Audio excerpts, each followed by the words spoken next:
Next guest says, don't be a crash test dummy and buy Uber. Lou Basenese, founder and chief analyst of Disruptive Tech, is here. So you're saying that in your note, but you also say that there's just no way you would touch this stock now or ever. Is that right? No, not at all. I mean, I think we talked about it on, on IPO day. We warned about this, that this stock was going to underperform tremendously. And I think even after this quarter, I mean, they're incinerating money, $1 billion a quarter.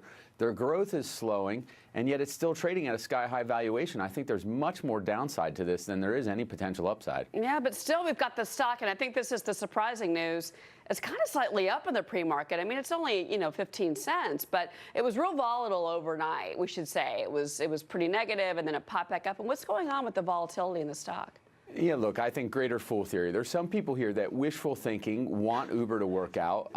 You mentioned it earlier in the show that they're blaming the losses on the competition. If I'm Uber, what would really keep me up at night, and I don't think anyone's talking about this, is Amazon.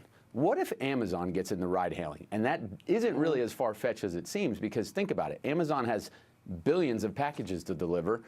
Why can't they just use that to deliver packages as well as people and also food? And they made an investment in Deliveroo, a competitor to Uber Eats in the UK. So I think there's much more competition ahead for Uber, and the valuation, there's just too much. It's too richly valued right now. Well, but one of the things the company tried to explain on the call, Dara Khosrowshahi, was that, look, we because it's such a competitive environment, you've got Lyft, you've got Via, Latin America, they're actually hurting down there with the competition. He's like, look, we've got to offer drivers incentives. We've got to offer discounts to passengers for loyalty's sake. I don't think that's going to sway you, but I had to bring that up. He is defending the company.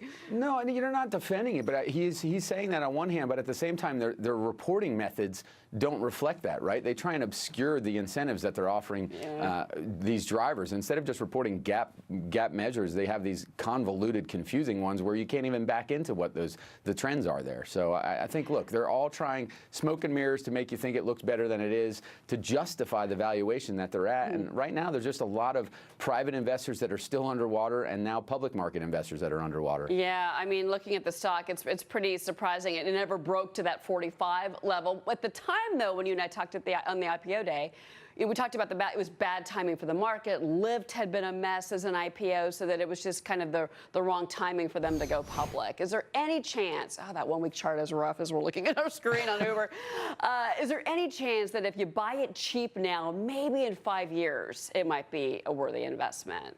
Look, cheap is relative right now. It's at 6 times earnings. I think you got to get it down to 3 or 4 times. I'm sorry, 6 times sales, 3 or 4 times sales, and then maybe it's worth a speculative investment. So, but it's $39 right now. What would that be, Lou, off the top of your head? You got to cut it in half, basically. Oh, so okay. $20. Okay, $20 it is. Lou Basenese, thank you. Appreciate it. Thanks, Good to see you, Lou.